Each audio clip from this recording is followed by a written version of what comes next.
Bayangkan Anda memiliki segalanya, tahta, harta, dan kuasa, namun di balik kaca mobil mewah itu, jiwa Anda kosong melompong. Inilah Rahmat Wijaya, pria yang mengira hidupnya sempurna, hingga satu detik di lampu merah menghancurkan seluruh dunianya. Di sudut jalan yang kumuh, ia melihat mantan istrinya, wanita yang ia kira kabur membawa hartanya, kini berlutut menjajakan sketsa demi membeli darah. Bukan untuk dirinya, tapi untuk seorang bocah lelaki sekarat yang memiliki mata sama persis dengan Rahmat. Seketika, kebohongan 8 tahun runtuh. Ini bukan sekadar reuni, melainkan tamparan keras tentang harga diri yang nyaris dibayar dengan nyawa. Sanggupkah Rahmat menebus dosa masa lalunya dan menyelamatkan satu-satunya pewaris darah dagingnya, ataukah egonya akan membunuh anak itu sebelum ia sempat dipanggil ayah? Simak kisah selengkapnya. Matahari Jakarta tidak pernah bersahabat bagi mereka yang berjalan kaki, namun bagi Rahmat Wijaya, panas itu hanyalah statistik yang ia baca di layar ponselnya. Di dalam kabin sedan Eropa seharga 3 miliar rupiah, suhu terkunci stabil di angka 18 derajat Celcius. Rahmat bukan sekadar pengusaha sukses, ia adalah arsitek dari kerajaannya sendiri, pria yang membangun gedung pencakar langit di atas tanah gusuran. Namun, di balik jas mahalnya, ada kekosongan yang ia isi dengan akuisisi perusahaan dan wanita-wanita cantik yang hanya bertahan semalam. Ia memiliki rahasia. 5 tahun lalu, ia melihat sekilas sosok yang mirip mantan istrinya di sebuah pasar tradisional, namun ia memilih memalingkan wajah karena hari itu ia akan menandatangani kontrak merger. Rahmat memilih uang daripada kepastian, dan rasa bersalah itu menggerogoti jiwanya seperti rayap. Pak, kita terpaksa lewat jalur tikus. Demo buruh memblokir jalan protokol, suara Budi, sopirnya, memecah hening. Rahmat hanya bergumam, matanya terpaku pada grafik saham yang bergerak naik. Mobil mewah itu pun merayap masuk ke perut kota yang sesungguhnya. Ganggang sempit di mana kemiskinan bukan tontonan, melainkan oksigen. Pemandangan gedung kaca berganti dengan tembok berlumut dan spanduk partai politik yang robek. Rahmat merasa jijik, bukan pada kemiskinan itu sendiri, tapi pada fakta bahwa dunia ini ada begitu dekat dengan dunianya. Saat mobil berhenti karena angkot yang ngetem sembarangan, mata Rahmat menangkap anomali. Di sudut jalan yang becek, di bawah tiang listrik yang miring, seorang wanita berlutut. Bukan sekadar mengemis. Dia sedang menjajakan sesuatu yang tidak lazim, sebuah buku sketsa anak-anak. Di lehernya tergantung karton bertuliskan, "Jual mimpi anak saya untuk beli darah." Dada Rahmat sesak. Tulisan itu provokatif, aneh, dan menyedihkan. Namun, bukan tulisan itu yang membuat jantungnya berhenti. Itu adalah cara wanita itu memiringkan kepala saat menyeka keringat, gerakan yang sama yang biasa ia lihat 8 tahun lalu di meja makan rumah mewahnya. Gerakan Aisyah. "Berhenti," teriak Rahmat. Budi menginjak rem mendadak. "Pak, di sini kotor, Pak. Aku bilang berhenti." Rahmat keluar. Panas dan bau selokan langsung menampar wajahnya, merusak aroma parfum oud yang ia pakai. Ia berjalan mendekat, sepatu kulitnya ternoda lumpur hitam. Wanita itu mendongak. Wajah itu tirus, matanya cekung seperti sumur kering, bibirnya pecah-pecah. Tapi itu Aisyah. Mantan istrinya yang kabur dengan membawa perhiasan. Setidaknya itu narasi yang ia percayai selama ini. Aisyah tidak terkejut. Dia menatap Rahmat dengan tatapan kosong, seolah Rahmat adalah hantu yang sudah lama ia tunggu tapi tak lagi ia harapkan. "Kau!" Suara Rahmat tercekat. "Sedang apa kau di sini? Mempermalukan dirimu sendiri?" Naluri pertamanya adalah menyerang. Itu adalah mekanisme pertahanan orang kaya yang tertangkap basah oleh nuraninya sendiri. Aisyah tersenyum miring, senyum yang penuh luka. "Aku tidak sedang mempermalukan diri, Mas. Aku sedang menjual satu-satunya hal berharga yang tersisa. Harga diriku sudah lama habis." Ada dendam dalam suara itu. Rahmat melihat karton itu lagi. "Beli darah? Apa maksudnya?" Aisyah menutup buku sketsa itu perlahan. "Kau tidak punya hak bertanya. Kau yang membiarkan ini terjadi." "Aku? Kau yang pergi." Rahmat membentak, menarik perhatian para tukang ojek. "Kau yang meninggalkan rumah malam itu. Benarkah?" Aisyah berdiri, kakinya gemetar. Atau itu yang ibumu suruh kau percayai, karena kau terlalu pengecut untuk mencari kebenaran. Kalimat itu menohok Rahmat tepat di ulu hati. Sebuah misteri yang selama ini ia kubur, mengapa Aisyah tidak pernah menghubunginya, mulai retak. Rahmat mencengkeram lengan Aisyah, bukan untuk menyakiti, tapi untuk memastikan ini nyata. Masuk ke mobil. Sekarang. Aku tidak butuh tumpanganmu. Ini bukan tawaran. Ini perintah. Kita bicara, atau aku seret kau. Sisi otoriter Rahmat muncul, sisi yang membuatnya sukses sekaligus dibenci. Bab ini berakhir dengan Aisyah yang akhirnya menurut, bukan karena takut, tapi karena dia melihat kesempatan untuk menyelamatkan nyawa seseorang, meskipun itu berarti harus berurusan dengan iblis dari masa lalunya. Di dalam mobil yang hening dan dingin, kontras sosial itu semakin tajam. Aisyah duduk di jok kulit napa dengan baju kotornya, membuat Rahmat merasa mobilnya telah ternoda, namun ia segera menepis pikiran itu. Budi melirik dari spion, bingung dan takut. "Kemana kau tinggal?" tanya Rahmat dingin. "Kau tidak akan mau ke sana. Katakan saja." Rusunawa pinggir kali. Lantai 4. Tanpa lift. Sepanjang perjalanan, Rahmat mencoba menginterogasi, tapi Aisyah menjawab dengan teka-teki. "Kenapa kau tidak pernah menghubungiku?" desak Rahmat. "Surat-suratku tidak pernah sampai, kan? Atau kau membakarnya?" Rahmat terdiam. Ia ingat tumpukan surat yang diserahkan Pak Hendra, kepala pelayan, bertahun-tahun lalu. Ia memang menyuruh membakarnya karena saat itu ia sedang marah, merasa dikhianati. "Kebodohan macam apa yang telah kulakukan?" batinnya. 8 tahun, Rahmat, Aisyah berbisik, memandang gedung-gedung tinggi di luar jendela. 8 tahun aku berjuang melawan bayangan ibumu. Dia bilang kau yang memintaku pergi. Dia bilang kau malu punya istri dari panti asuhan. Itu bohong, bantah Rahmat, meski suaranya tidak yakin. Jauh di lubuk hatinya, ia tahu ibunya mampu melakukan itu. Dan bagian paling kontroversial dalam jiwanya mengakui, mungkin dulu aku memang sedikit malu. Pengakuan internal ini membuat Rahmat mual. Lalu kenapa butuh darah? Rahmat mengalihkan topik ke hal teknis. Aisyah menatapnya tajam. "Anakku sakit. Talasemia mayor. Dia butuh transfusi rutin dan obat kelasi besi yang harganya mencekik. BPJS menanggung, tapi ada obat-obat pendamping dan nutrisi yang tidak tercover. Dan dia butuh transplantasi sumsum tulang jika ingin sembuh total."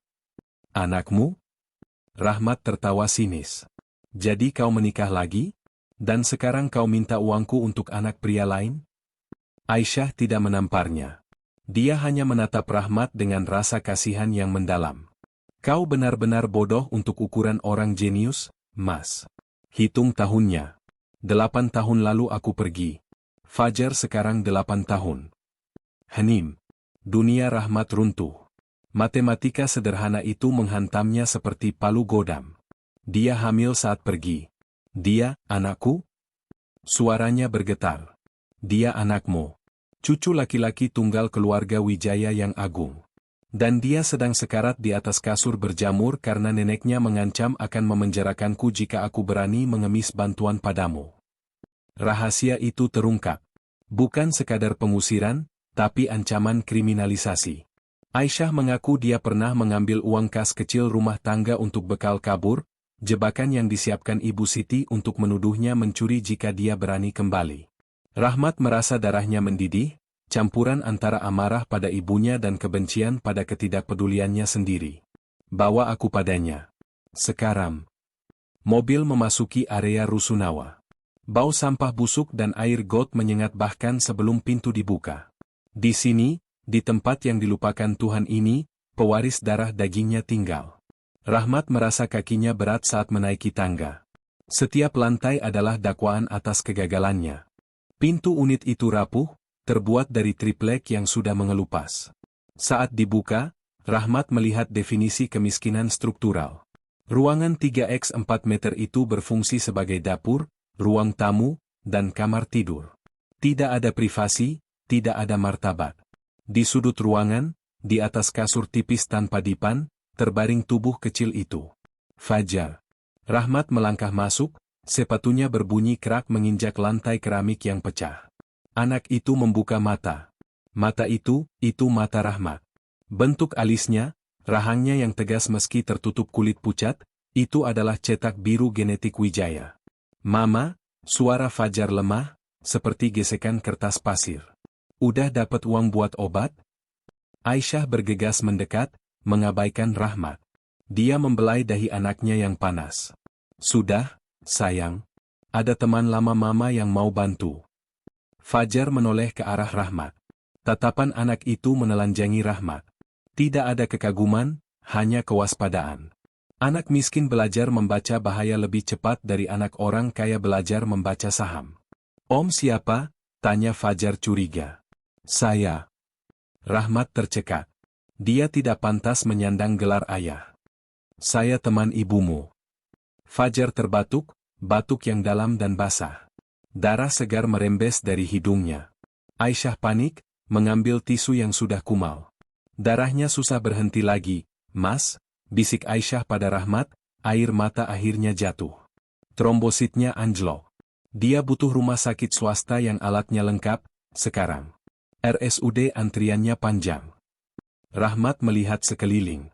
Dia melihat sketsa-sketsa di dinding. Gambar-gambar itu luar biasa untuk anak seusianya, detail, presisi, namun suram. Gambar monster-monster hitam memakan gedung-gedung tinggi. Fajar mewarisi bakat seni Aisyah dan kecerdasan Rahmat. Potensi yang sedang dimatikan perlahan oleh kemiskinan. Budi.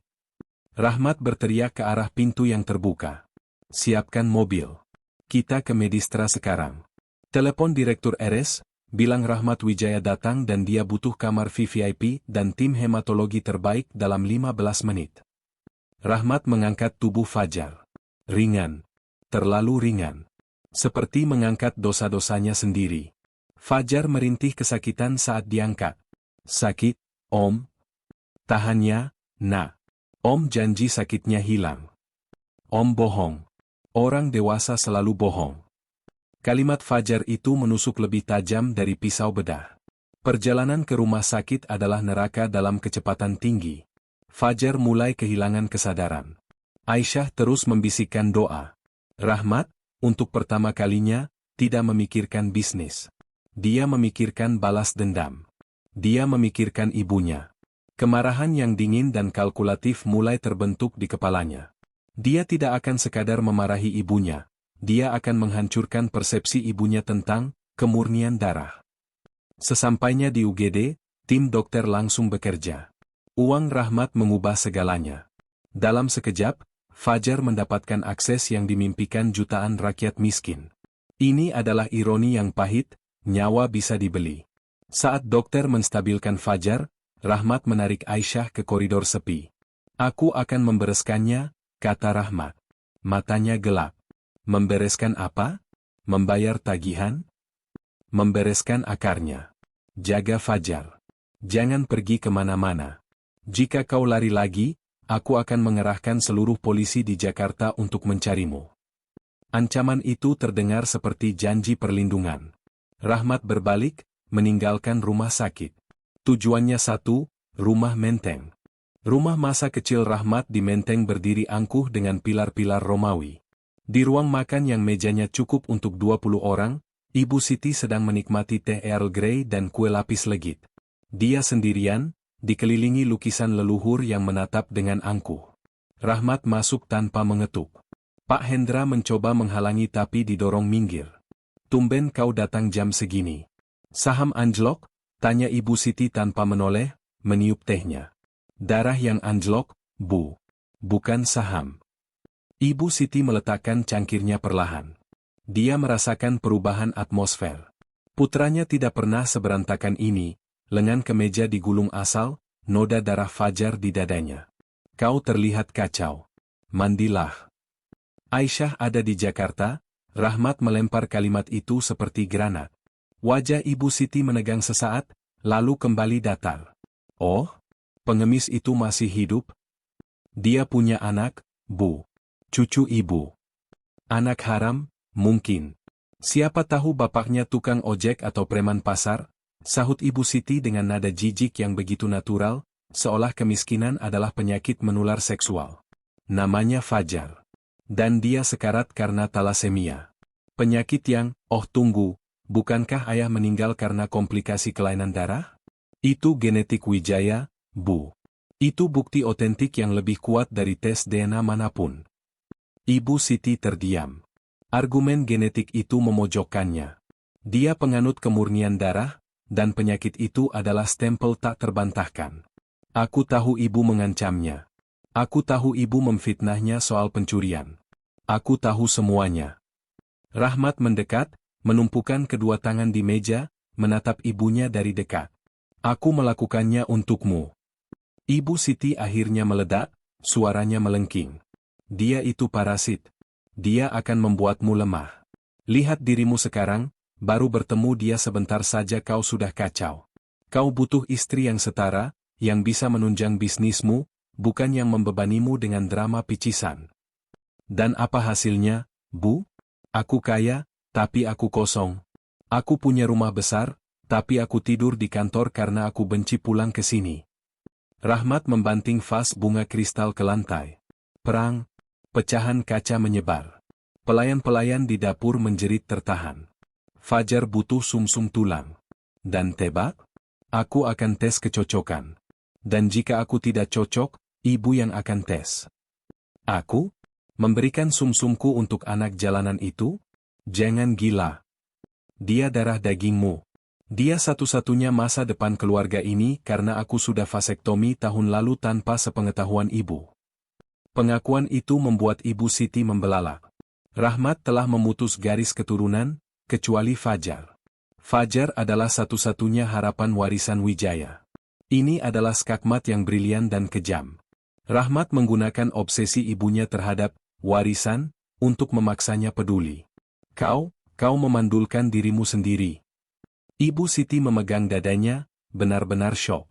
Karena aku tidak mau punya anak yang dididik oleh monster sepertimu. Tapi sekarang Fajar ada. Jadi, ibu punya dua pilihan, akui dia, berlutut minta maaf pada Aisyah, dan gunakan koneksi ibu untuk mencari donor terbaik, atau aku akan jual semua aset perusahaan, menyumbangkannya ke panti asuhan, dan membiarkan nama Wijaya mati dalam kemiskinan dan rasa malu. Ancamannya nyata. Rahmat memegang kendali penuh atas aset keluarga. Ibu Siti gemetar. Bukan karena cinta, tapi karena teror kehilangan status. Bawa aku ke rumah sakit, kata Ibu Siti akhirnya, suaranya kalah. Tapi jangan harap aku memeluk perempuan itu. Kita lihat saja nanti, Rahmat berbalik. Di ambang pintu, dia berhenti. Dan Bu, mulai hari ini, aku tidak lagi mengejar persetujuanmu. Kau yang harus mengejar pengampunanku. 3 bulan kemudian. Ruang rawat inap itu hening. Transplantasi sumsum tulang telah dilakukan. Donornya bukan Rahmat, bukan Ibu Siti, tapi seorang donor anonim dari Bank Data Internasional yang dibayar mahal oleh Rahmat. Namun, proses pemulihan adalah neraka tersendiri. Kemoterapi, isolasi, rasa sakit. Rahmat duduk di samping tempat tidur Fajar. Dia telah kehilangan 10 kilogram. Dia tidak lagi memakai jas mahal, hanya kemeja flanel sederhana. Dia mengambil cuti panjang dari perusahaan, menyerahkan operasional pada wakilnya. Fajar sedang menggambar. Kali ini bukan monster hitam, tapi gambar seorang pria yang menahan monster itu agar tidak memakan gedung. Itu omnya? Tanya Rahmat. Bukan. Ini ayah, jawab Fajar tanpa menoleh. Satu kata itu, ayah, membuat Rahmat menangis. Bukan tangisan sinetron, tapi tangisan sunyi seorang pria yang menyadari betapa ia hampir kehilangan segalanya. Aisyah masuk membawa buah. Hubungan mereka belum pulih sepenuhnya. Luka 8 tahun tidak sembuh dalam 3 bulan. Aisyah belum mau menikah lagi dengannya. Dia menuntut Rahmat membuktikan diri, bukan dengan uang, tapi dengan kehadiran. Rahmat setuju. Dia sekarang tinggal di apartemen sederhana dekat rumah sakit, belajar mencuci bajunya sendiri. Pintu terbuka. Ibu Siti masuk dengan kursi rodanya, didorong perawat. Dia tampak lebih tua, lebih rapuh. Kesombongannya retak, meski belum hancur sepenuhnya. Dia membawa sebuah kotak beludru. Dia mendekati Aisyah. Tidak ada pelukan hangat. Suasananya canggung dan tegang. Ini, Ibu Siti menyodorkan kotak itu. Isinya adalah set perhiasan pusaka keluarga yang dulu dituduhkan dicuri oleh Aisyah. Pakai ini. Atau jual. Terserah. Itu hakmu. Itu adalah permintaan maaf versinya. Mengakui hak milik tanpa mengucapkan kata, maaf. Aisyah mengambilnya, lalu menutup kotak itu. Saya tidak akan memakainya, Bu. Dan saya tidak butuh uang hasil jualnya. Simpan saja untuk Fajar nanti. Penolakan halus itu menampar Ibu Siti lebih keras daripada bentakan. Aisyah menunjukkan bahwa dia tidak bisa dibeli, dan status, Wijaya, tidak lagi silau baginya.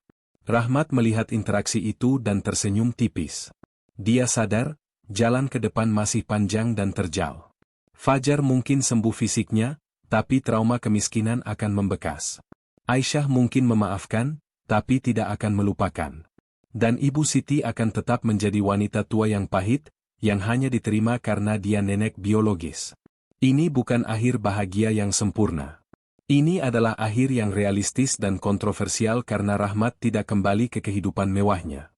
Dia memutuskan untuk melikuidasi sebagian besar saham pribadinya, untuk membangun yayasan bagi anak-anak dengan kelainan darah. Keputusan ini membuat banyak kerabatnya marah, menyebutnya gila. Tapi saat Rahmat melihat Fajar tertawa karena lelucon recehnya, dia tahu dia baru saja melakukan transaksi bisnis terbaik dalam hidupnya. Ayo pulang, ya, kata Fajar. Kemana? Tanya Rahmat. Ke rumah kita. Yang gak ada nenek sihirnya.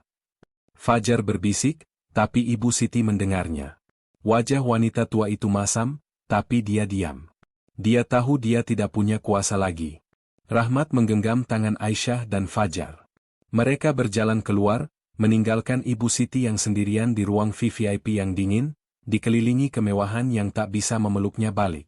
Pada akhirnya, Rahmat memilih jalan terjal namun membebaskan, menukar kemewahan semu dengan kehangatan keluarga yang nyata. Fajar perlahan pulih dari sakitnya, dan Aisyah mendapatkan kembali martabatnya, sementara Ibu Siti harus menelan pil pahit kesepian di dalam istana megahnya sebagai harga mati atas keangkuhannya. Kisah ini menjadi pengingat keras bagi kita semua bahwa warisan terbaik bukanlah tumpukan aset atau nama besar, melainkan kasih sayang dan kehadiran tulus bagi orang tercinta. Karena uang bisa dicari, namun waktu yang hilang takkan pernah bisa dibeli kembali. Cerita ini adalah fiksi yang kami sajikan serealistis mungkin agar kita dapat memetik pelajaran berharga darinya. Terima kasih banyak telah menemani perjalanan penebusan Rahmat hingga akhir.